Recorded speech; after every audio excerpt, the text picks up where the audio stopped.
On my third wedding anniversary, I invited my husband to come forward to cut the cake. He came forward, lifted the cake, and threw it in my face. His secretary was laughing beside him. He angrily threw divorce papers at me and announced his new marriage with his secretary.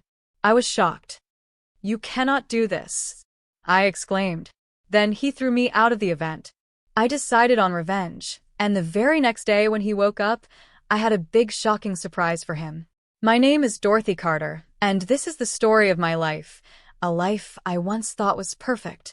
I was in my mid-30s, happily married to Alan, a wealthy businessman in his 40s.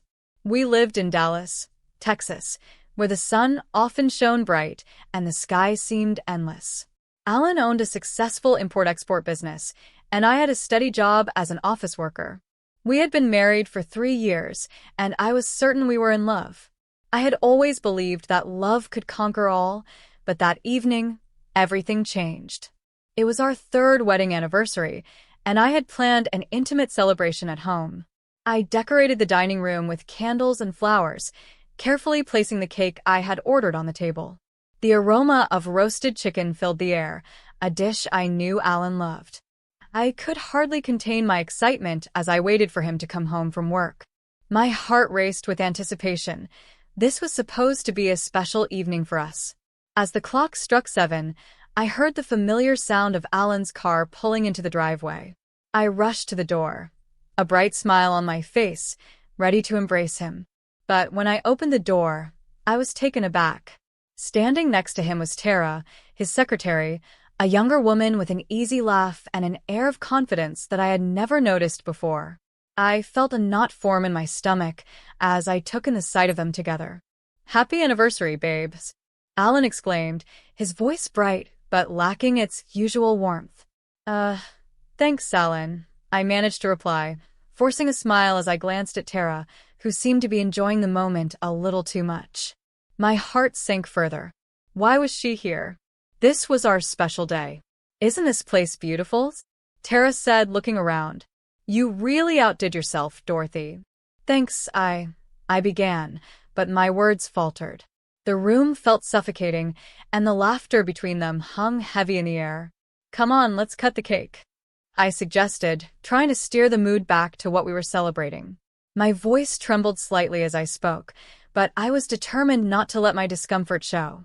Alan shrugged, glancing at Tara with a smirk. "Sure, let's get it over with." I led them to the table, my heart racing. I felt like a performer in a play, the audience waiting to see how the scene would unfold. As I positioned myself in front of the cake, I called out, "Alan, come on, it's time to cut the cakes." But instead of the eager husband I expected, I saw Alan's face shift. He looked annoyed, his eyes narrowing as he walked toward me. He grabbed the knife, but instead of slicing into the cake with joy, he plunged it down violently, cutting through the layers. "This is stupid," he shouted, anger flashing in his eyes. I froze, confusion washing over me. "What's wrong?" I asked, my voice barely above a whisper. With a sudden movement, Alan lifted the entire cake and, to my shock, hurled it straight at my face. Cake splattered everywhere. My hair, my dress, my heart. I stood there, frozen in disbelief, the sweet frosting dripping down my cheeks. "Alan, what are you doing?" I cried out, humiliated in front of our guests, who gasped and stepped back. Tara laughed, a cruel sound that echoed in my ears. "I don't like you anymore. Get out of my life," he shouted, his voice a mix of rage and something else I couldn't quite decipher.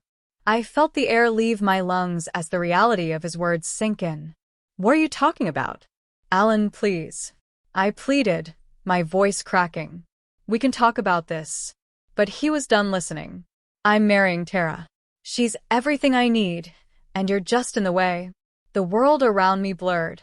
I could hear the murmurs of our friends and family, the shock written all over their faces. I wanted to scream, to cry, to do anything but stand there with cake dripping from my chin. "You can't be serious," I stammered, disbelief coursing through me. Alan tossed divorce papers onto the table, the sound sharp and final. "This is it, Dorothy. I'm moving on." He turned to Tara, wrapping an arm around her shoulder possessively.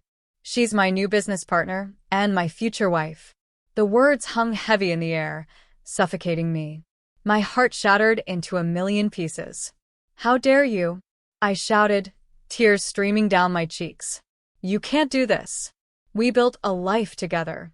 Not anymore, Alan said coldly, turning his back on me. I watched as he walked away, leaving me standing there, alone, a mix of shame and rage coursing through my veins.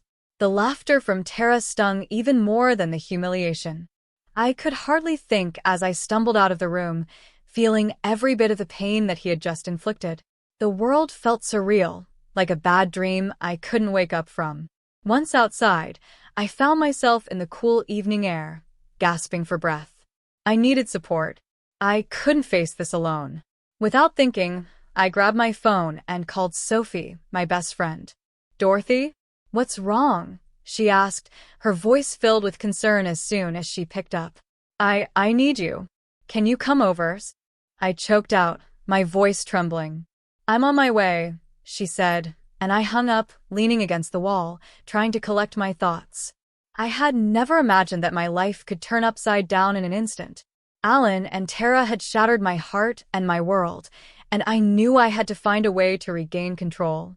As I waited for Sophie, I realized I wouldn't let this betrayal define me. I would find a way to stand up for myself and take back my life, no matter how hard it would be. The night was just beginning, and I had no idea what lay ahead, but I was determined to face it. When Sophie arrived, she rushed to my side, wrapping her arms around me. What happened? I saw the cake all over you. What did Alan do? I broke down, the weight of everything crashing over me. He threw the cake in my face and handed me divorce papers. He's leaving me for Tara. Sophie's eyes widened in shock. That's horrible. You deserve so much better, Dorothy. I know, I said, wiping my tears with the back of my hand. But I need to do something. I need to find out what's really going on. Sophie looked at me, her expression turning serious. What do you mean? I'll find out what Tara is really up to. I can't just let them get away with this. I have to know the truth. With Sophie by my side, I felt a flicker of hope. I was determined to uncover the secrets lurking in the shadows of my life and take back the power that Alan had stripped away. The journey ahead would be challenging, but I was ready to fight for my future, no matter what it took. The next few days were a whirlwind of emotions. After that horrendous night, I moved in with Sophie. Her apartment was small but cozy, filled with vibrant colors and an air of warmth that I desperately needed. I was still grappling with the shock of Alan's betrayal, but one thing was clear. I couldn't sit back and let him walk away unscathed. I needed answers, and I needed to know what Tara was really involved in. Sophie sat with me over coffee one morning, her expression serious. Dorothy, you need to be careful. This isn't just about your marriage anymore. It sounds like Tara is up to something shady. I nodded, staring into my cup, the bitterness of the coffee mirroring the bitterness in my heart. I've been thinking the same thing. Alan wouldn't just leave me for her without a reason. I need to find out what's really going on with them. Sophie leaned forward. Have you considered hiring a private investigator? Someone who can dig into Tara's background and Alan's business dealings. The thought had crossed my mind, but I hesitated. Do you think it would really help? Absolutely. You deserve to know the truth, and if they're involved in something illegal, you need to gather evidence, she said firmly. That evening, after a long day of contemplating my next steps, I found myself sitting in front of my laptop, researching private investigators in Dallas. I stumbled upon Tom Reynolds, who had solid reviews and a reputation for uncovering the truth. It felt like fate when I called him and set up a meeting for the next day. When I arrived at Tom's office, I was nervous but determined. He greeted me with a warm smile and gestured for me to sit down. So, Dorothy, what brings you here? He asked, his tone professional yet inviting. I took a deep breath. My husband, Alan, just left me for his secretary, Tara. I suspect she's involved in something illegal, and I need your help to find out what it is. Tom listened intently as I recounted the events leading up to my disastrous anniversary. His brow furrowed as I described Tara's presence that night and Alan's sudden aggression. "It sounds like there's more to this than just a failed marriage," he said thoughtfully. "I can help you, but I'll need your full cooperation. Any details you can provide will help." I nodded, feeling a sense of purpose. I need to know what their connection is and if Alan's business is involved in anything illegal. Leave it to me. I'll start by looking into Tara's background and any possible connections she may have with Alan's business. I'll also check for any unusual activity within his company, Tom assured me. As the days passed, I tried to focus on my work and keep myself occupied, but thoughts of Alan and Tara crept into my mind more often than I liked. I couldn't shake the feeling of betrayal, nor could I ignore the mounting curiosity about what Tom would uncover. Finally, after a week of anxious waiting, Tom called me with an update. "Dorothy, I have some information you need to hear," he said, his tone serious. "Is it about Tara?" I asked, my heart racing. "Yes, but it's more than just her. Tara is not only Alan's secretary. She's been involved in illegal drug dealing, using his import-export business as a front for her operations." I felt the blood drain from my face. "What do you mean?" Tom continued. "She's been smuggling drugs in and out of the country, and I found evidence of her connections to known drug dealers. It looks like Alan may be complicit, using the business to cover for her activities." "Are you serious?" I gasped, trying to process the information. "He could go to prison for this." "Yes, he could," Tom replied. "But it gets worse. I found records of large financial transactions that don't match up with legitimate business deals. Alan may be embezzling funds to support these operations." My mind raced as I absorbed the shocking revelations. "What do we do now?" Tom paused, considering his next words. "We need to gather more evidence. If we can build a solid case against them, we could potentially involve the authorities. But it will take time and careful planning." I felt a surge of determination. "I'm ready. I want to see them brought to justice. They can't get away with this." Tom smiled, sensing my resolve. "Good. I'll get to work on this right away. We'll uncover the truth, and I'll keep you updated every step of the way." After hanging up, I turned to Sophie, who had been anxiously waiting for news. "You won't believe what I just found out," I said, my voice shaking with a mix of fear and excitement. "Tell me," she urged, leaning forward. "Tara isn't just a secretary. She's involved in drug dealing, and Alan might be a part of it too," I exclaimed, my heart racing. Sophie's eyes widened. "This is serious, Dorothy. You have to be careful." "I know," I said, taking a deep breath. "But I can't back down now. I have to know the whole truth." With the support of my friend and the help of Tom, I was ready to dig deeper into Alan and Tara's criminal activities. I felt a sense of empowerment beginning to grow within me. This wasn't just about betrayal anymore. It was about justice and reclaiming my life. And I was determined to see it through to the end, no matter how dangerous it might become. With Tom on my side, the investigation into Alan and Tara's shady dealings intensified. Each day brought new discoveries, and with every piece of evidence, I felt my resolve harden. I was no longer the passive wife watching her world crumble. I was becoming an active player in my own story. One afternoon, I met Tom at a small cafe, where the atmosphere buzzed with chatter and the smell of coffee. As I settled into my seat, I noticed the serious look on his face. "Dorothy, I have some updates for you," he said, leaning in closer. "Is it about Alan and Tara?" I asked, my heart racing. "Yes," he replied. "I've been tracking their movements and finances. It appears they've been meeting with some dangerous people." "Dangerous people?" I echoed, my stomach tightening. "What do you mean?" Tom took a deep breath. "I discovered that Tara has connections to a drug syndicate operating in Dallas. Alan might not be just a passive participant. He could be actively involved in their operations. I have evidence showing he has been making substantial cash withdrawals that coincide with these meetings." Panic washed over me. What does this mean for me? If they're connected to a drug syndicate, they could retaliate if they find out I'm investigating. "That's a real possibility," Tom acknowledged. "But we need to proceed cautiously. The information I have is valuable, and if we can present it to the authorities, it could lead to their arrest." We just need to gather more evidence to make it airtight. Feeling the weight of the world on my shoulders, I nodded. I understand. I'm ready to do whatever it takes. Tom laid out the plan. I want to stake out their next meeting. If we can catch them in the act or overhear something incriminating, it could give us the leverage we need. The following week, we set our plan into motion.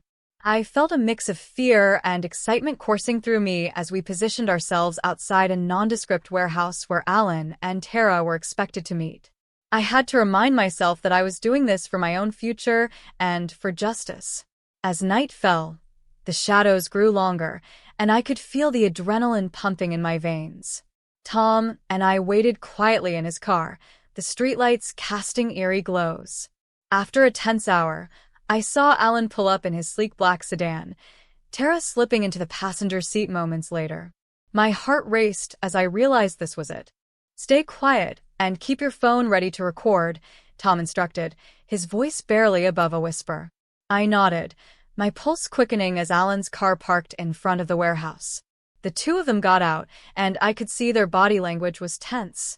Alan was gesturing animatedly, and Tara seemed to be listening intently, her expression serious. Tom and I leaned in closer, trying to catch snippets of their conversation. It was difficult to hear, but I caught words that made my stomach churn: shipment, payment, and discretion. Suddenly, a large van pulled up, and several men emerged. They were rough-looking, with a sense of danger that made me shiver. I exchanged a worried glance with Tom, who was already recording. "We need to get closer," he whispered urgently. As we crept forward, my heart raced. I knew I was crossing a line, but I had come too far to back down now. The men spoke in low tones, but I could sense the tension between them and Alan. The stakes were high, and I was terrified of what could happen next. "Make sure everything is ready for the next shipment. We can't afford any mistakes," Alan said, his voice steady but laced with an edge of anxiety. Just then, one of the men turned, and I felt my breath catch in my throat. I had seen that face before. It belonged to a known criminal connected to the syndicate. My hands trembled as I recorded, knowing this was the evidence we desperately needed. As the meeting continued, I could see Tara pulling out a briefcase, opening it to reveal stacks of cash. My heart dropped. This was the confirmation we needed of their illicit activities. I whispered to Tom, "This is it. We have to report this." Before I could say more, a loud noise interrupted us. A crash echoed from behind the warehouse. The men jumped, and Alan turned sharply, his expression shifting to one of alarm. "What was that?" he barked. Panic surged through me as Tom and I ducked behind a nearby car, our hearts pounding. It was clear that things were about to spiral out of control. I was terrified, but I also felt a surge of determination. I was no longer just a betrayed wife. I was a woman ready to take back control of her life, no matter the risks. "Stay close," Tom whispered, his eyes scanning the area. "We need to be careful." As we watched the scene unfold, I realized that the path to justice would be far more dangerous than I had ever imagined. The stakes were higher than ever, and I was determined to see it through to the end, no matter what lay ahead. As we crouched behind the car, I could feel my heart pounding in my chest. The crash that had startled everyone was just a moment ago, but it had shattered the tense atmosphere. Tom and I exchanged worried glances, realizing that this could be our only chance to capture solid evidence of Alan and Tara's involvement in illegal activities. Alan's face twisted in concern as he turned to Tara. "Stay here. I'll check it out," he said, his voice edged with tension. He walked toward the source of the noise, leaving Tara and the men on edge. "Do you think it was the police?" one of the men whispered, his eyes darting around nervously. "I don't know, but we can't take any chances." "If we get caught, it's all over," Alan said, his voice low but firm. Tom leaned closer, capturing every word on his phone. I felt a surge of adrenaline coursing through me as I realized we were on the brink of uncovering everything. This was the moment I had been waiting for. Alan walked further into the shadows, and Tara paced nervously, biting her nails. The tension was palpable as the other men muttered among themselves, their anxiety growing. I glanced at Tom, who nodded, encouraging me to keep recording. Just then, the door of the warehouse burst open, and a group of police officers stormed out, shouting commands. "Everyone, freeze. Put your hands up," they ordered. Panic erupted as the men scrambled to comply. Tara's face blanched, and I could see the realization dawning on her that everything was unraveling. Alan rushed back to the group, only to find himself surrounded by officers. "What the hell is going on?" he shouted, confusion and anger flooding his voice. "Sir, you are under arrest for drug trafficking and conspiracy," one officer said, stepping forward with handcuffs at the ready. I felt a wave of relief wash over me as I realized our efforts had paid off. Tom and I exchanged excited glances. The nightmare was coming to an end. As Alan was cuffed, he turned to me, his eyes filled with rage. "Dorothy, this is all your fault. You had to stick your nose where it didn't belong," he shouted, his voice echoing in the night. I stood tall, not backing down. "You made your choices, Alan. You chose Tara and this life of crime over our marriage. You can't blame me for wanting the truth." Tara was crying now, her bravado crumbling as the officers led her away. "Alan, what are we going to do?" "You promised me," she pleaded. "Shut up," Alan barked, his anger directed at her. I could see the cracks in his facade. The man I once loved was being stripped of everything he had built through lies and deception. As the police began gathering evidence from the scene, I felt a sense of closure. Tom and I provided them with the recordings we had taken, detailing everything we had witnessed. This wasn't just about Alan's betrayal, it was about justice for everyone who had been affected by his actions. Days later, I sat in the courtroom, my heart heavy but determined. Alan and Tara faced the judge, the weight of their crimes laid bare before everyone. The evidence was overwhelming, and the truth was finally coming to light. They were charged with multiple counts, including drug trafficking and embezzlement, and the consequences were severe. As the gavel struck, sentencing them to 10 years in prison, I felt a mixture of relief and empowerment. Justice had been served. I had taken back control of my life, and I knew I could finally move forward. With Alan and Tara behind bars, I began to rebuild my life. Sophie stood by my side through it all, and I started to find joy again. I even reconnected with Mark, an old friend who had always supported me. Our relationship blossomed, rooted in understanding and mutual respect. This experience taught me that I was stronger than I had ever realized. Betrayal could shatter my world, but it could not define me. I had faced darkness and emerged victorious. The road ahead was still uncertain, but for the first time in a long time, I felt hopeful about the future. I was ready to embrace it, no longer just surviving but thriving, filled with new beginnings and endless possibilities.